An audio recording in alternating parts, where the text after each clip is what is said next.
Assalamualaikum warahmatullahi wabarakatuh. Di sini saya akan menjelaskan sedikit mengenai fikih muamalah. Yang pertama yaitu keterkaitan antara penggalan ayat dari surat At-Taubah ayat 122, yaitu liyatafaqahu fiddin dengan fikih muamalah. Dalam potongan ayat tersebut terdapat kewajiban untuk memperdalam ilmu agama yang mengatur seluruh aspek kehidupan manusia, baik dari segi akidah, akhlak, dan juga muamalah. Karena seluruh aspek tersebut saling berkaitan, maka dari itu bidang muamalah merupakan satu bidang kajian yang penting untuk memperdalam ilmu agama. Selanjutnya, pengertian fikih muamalah. Dalam arti luas, fikih muamalah berarti fikih yang mengatur hubungan antar manusia. Dalam arti sempit, hukum-hukum yang berkaitan tentang perbuatan manusia dan hubungan sesama manusia dalam urusan kebendaan, hak-hak kebendaan, serta penyelesaian perselisihan antar mereka. Persamaan dan perbedaannya. Perbedaan dalam arti luas dan sempit adalah dari segi cakupannya. Muamalah dalam arti sempit tidak mencakup jinayah, siasat, dan mawaris, karena ketiganya telah menjadi kajian tersendiri. Persamaan antar keduanya yaitu sama-sama mengatur tentang urusan manusia. Pembahasan selanjutnya mengenai pembagian harta. Al-mal al-mutakawim adalah semua harta yang baik jenisnya maupun cara memperoleh dan penggunaannya. Selanjutnya, al-mal ghairu al-mutakawim adalah harta yang tidak boleh diambil manfaatnya, baik jenisnya, cara memperolehnya maupun cara penggunaannya. Selanjutnya, al-mal al-misli adalah harta yang terdapat padanannya di pasaran, tanpa adanya perbedaan atas bentuk fisik atau bagian-bagian yang menjadi kesatuannya.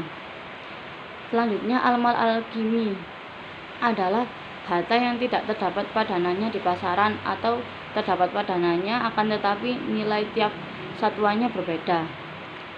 Seperti domba satu dengan domba yang lain belum tentu sama beratnya.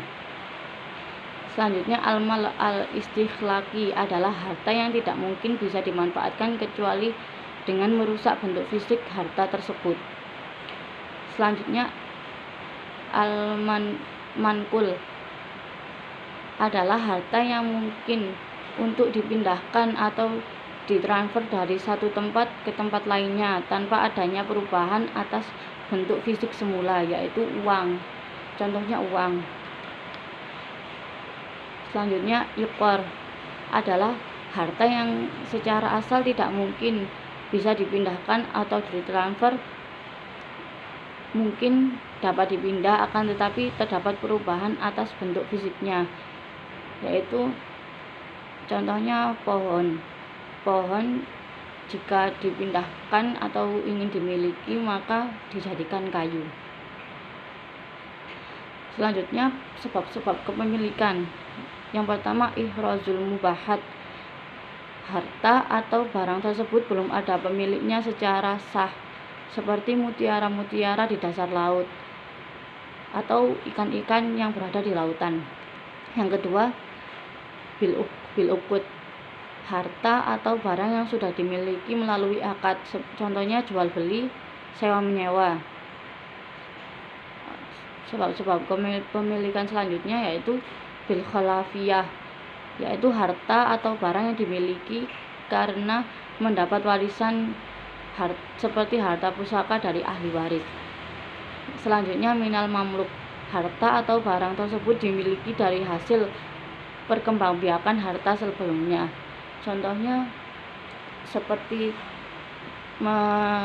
menternak kambing, yaitu yang kambingnya berkembang biak,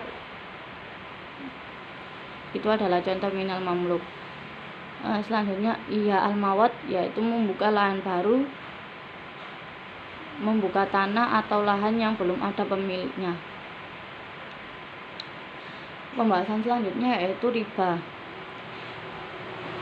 Riba dibagi menjadi dua, yaitu riba ziyadah dan riba ad'afan mudha'afah.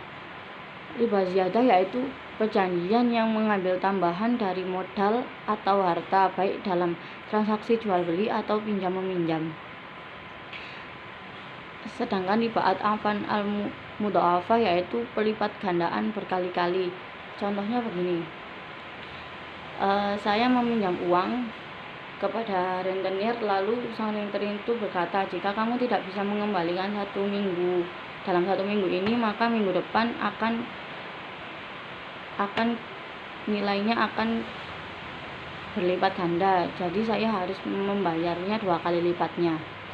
Itu adalah contoh riba ad'afan al-mudha'afah. Sedangkan praktek pembungaan uang yang dilakukan bank saat ini yaitu menurut MUI telah memenuhi kriteria riba yang terjadi pada masa Rasulullah, yaitu disamakan dengan riba ziyadah. Maka hukum mempraktekannya adalah haram. Maka dianjurkan untuk bermuamalah dengan kantor lembaga keuangan syariah. Yang tidak diperbolehkan yaitu melakukan transaksi yang didasarkan kepada perhitungan bunga. Untuk wilayah yang belum ada